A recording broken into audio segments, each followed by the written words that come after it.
Have you ever seen a chimpanzee living with one partner for its entire life in a completely monogamous relationship? You probably haven't seen it because you're not interested in it. Scientists are very interested in this because chimpanzees and bonobos are the animals most closely related to humans. We share as much as 98.8% of our DNA with them. Is that a lot? There are those who think so. If her DNA was off by 1 percentage point, she'd be a dolphin. But they are wrong. In fact, this similarity makes much of the behavior of chimpanzees and humans very similar. Therefore, if we want to learn something about sexual lives not only of monkeys, but also of ourselves, it's worth observing chimpanzees. In a previous video, I asked the question of whether humans are monogamous or polygamous. Today, I will tell you a bit about this issue. But why do I mention chimpanzees? I do this because studying human sexuality is not easy. We are often reluctant to answer researchers' questions directly. We do not want to be accused of violating social norms or sense of a good taste, and above all, we want to be perceived well. Chimpanzees, on the other hand, probably don't care what we think about them, and they do what they want even when we have our eyes on them. In 1979, Caroline Tutin published research showing that chimpanzee behavior is far from monogamous. Relationships, if they are formed, are short-lived and there's no sexual exclusivity in them. Both males and females copulate with many partners, and there's also a lot of aggression.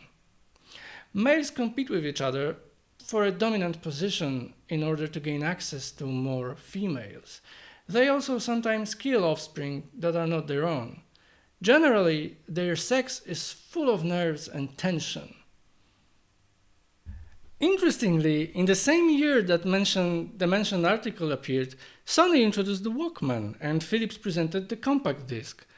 Perhaps, if chimpanzees had the chance to listen to soothing music, they would be more relaxed.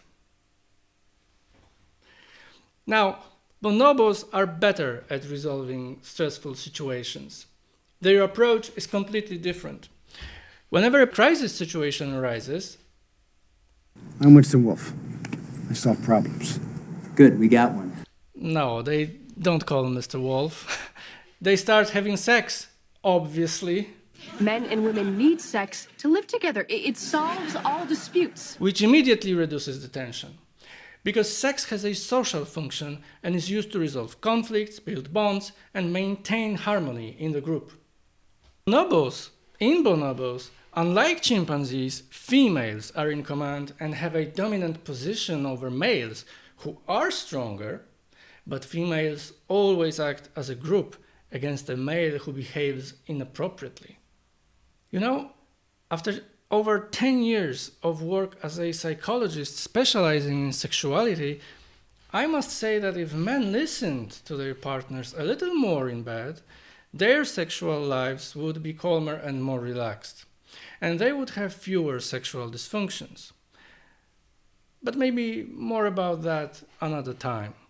So, to answer the initial question, you haven't seen a chimpanzee or a bonobo in a monogamous relationship because our closest cousins do not form such relationships. They are polygamous. But you might ask, what does that actually mean? I will start with monogamy, which is most often understood as a union of two people permanently bound only to each other, usually as a result of marriage. However, we distinguish social monogamy, when two people live together, maintain sexual relations, and work together to obtain the resources necessary for life.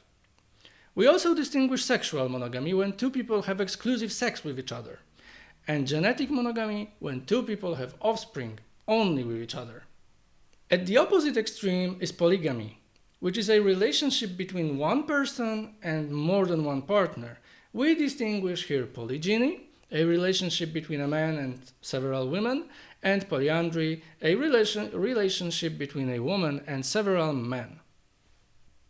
Perhaps you've seen the movie Passengers with Jennifer Lawrence and Chris Pratt. It's a story about two people traveling through the vastness of space and warning, spoilers here, don't read subtitles too. As a result of unfortunate accidents, they decide to travel alone for the rest of their lives. End of spoiler. This is the image of a monogamous relationship covering all levels of the partner's life. Perhaps that's why it wasn't a spectacular success. What interesting things could have happened on this ship for several dozen years? Or the play Mayday by Ray Cooney, which tells the story of a man's double life with two women. The audience doesn't stop laughing even for a moment. However, these are two opposite poles and behaviors that are very far from each other. Whether we are monogamous or polygamous, we still form relationships and mate. Neither bonobos nor chimpanzees do that. It turns out that this behavior is more typical for birds than for mammals, to which we belong. And I think it's interesting and non-intuitive, Because among mammals, only 3% of species mate to raise their young together, while in birds, this percentage is as high as 90%. Our human relationships often do not last a lifetime and end after a few or a dozen years. According to data collected by Helen Fisher, based on the United Nations demographic yearbooks, as many as 10% of American women aged 35 already have at least a third husband. Even though we do not formally form polygamous relationships, the infidelity rate remains high. Interestingly, polygamy is allowed in 84% of societies. Even though monogamy is not required in many parts of the world, people still engage in hidden relationships outside of their primary ones. Just search the internet and you will get tons of research on infidelity in almost every country in the world. There's no point in mentioning them. To summarize, the results show that between 20 and 50% of people engage in extramarital relationships at some point in their lives. Here we are reaching a point where observation and trying to intellectually or culturally explain what people really want is no longer enough. Now we were into the unknown. Neuroscientists and evolutionary biologists had to come into play. It was necessary to study how the human brain works and look for the answers there. And there's a lot going on there. Sorry.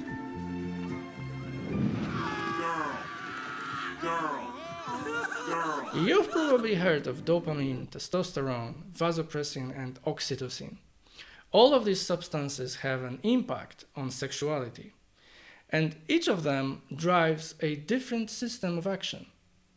What systems are these? Helen Fisher, a famous researcher of human relationships, in her works distinguishes 3 brain systems that control our behavior in relationships. These are like 3 different engines that drive our motivation to create relationships. The first is sexual drive. It's mainly driven by testosterone. It's the universal mechanism that makes us want to have sex. It works at the most primal level, whether we are in love or not. You could say that it's our biological drive that appears naturally. The second system is romantic attraction. This is where dopamine comes into play, a neurotransmitter responsible for pleasure and reward. This system makes us fall in love. It's a fascination that causes our attention and energy to focus on one selected person. The third system is attachment. Here, oxytocin, called the love hormone, and vasopressin rule. These substances build long-lasting, stable bonds. This system is crucial in long-term relationships and helps create families, which is important, especially when it comes to raising children. And now the most important thing. These 3 systems operate independently of each other. This is why we can have sex with one person for one night, love another for a year, and commit to yet another for life. This leads to two main strategies that people use in relationships. The first is not monogamy, but serial monogamy. It sounds complicated, but it's quite common. It means that we enter into subsequent relationships in which we are only with one person, but after some time we move on to the next relationship. It's something between full monogamy and polygamy. We have one partner, but not for life. The second strategy is hidden adultery. This is a situation in which, despite being in a formal relationship, we engage in sexual relationship with other partners. The surprising thing is that even though polygamy is allowed in many cultures, people still often engage in hidden affairs, a topic that has been around for as long as humans have been forming formal relationships. But why exactly do we do this?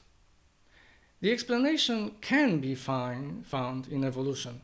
While monogamous relationships seem stable and logical, people may engage in affairs as a way to increase genetic diversity. The idea is to have more offspring with other partners. It's like a plan B for our genes. I hate Plan B. Hate or not, Mr. Schwarzenegger had Plan B. Or evolution had it for him, just in case the offspring from one relationship do not survive or their genes turn out to be weak. Cheating may be an evolutionarily adaptive strategy that allows one to gain additional resources from a potentially better partner without breaking the current relationship. This corresponds to the result of research on the Coolidge effect, which I discussed in the previous video. Let's get to monogamy for a moment. How did it happen that we humans moved in this direction? Evolutionists say that two people caring for their children significantly increased their chances of surviving to adulthood. Monogamy is therefore a practical solution and came not out of love, but out of the need to survive. So if you're wondering why you're in the same relationship, the answer is simple. Evolution has decided for you. But monogamy is not the end of the story. Currently, we notice that most divorces occur approximately 4 years after the wedding. What is surprising is that this was approximately the interval between the births of subsequent children by one woman in ancient hunter-gatherer tribes. The conclusion is that approximately this number of years is enough to ensure that the child survives and grows up. And it's time to look for a new partner in order to have more children with him and increase genetic diversity. This is what serial monogamy is, a bit like a series with many seasons. Each season has a new hero, but the plot is always similar. Evolution knows what it's doing. Well, finally, it's worth asking a question: how do we choose our partners? But I won't tell you that now. Maybe in the future.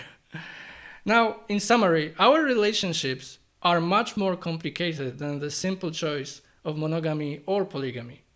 Evolution, biology, and our brains guide us in a way that we are often unaware of. So now that you know all this, maybe you'll think twice about what influences your love choices. Okay, be sure to take part in the survey below this video. I'm very interested in the results. And to finally answer the question from this video, this episode, we are neither monogamous nor polygamous. We are serial monogamists who often engage in hidden affairs. Our relationships are the result of a complex combination of biology, evolution, and culture. And they are not as obvious as they may seem. Now, absolutely do not click thumbs up, and thank you for watching.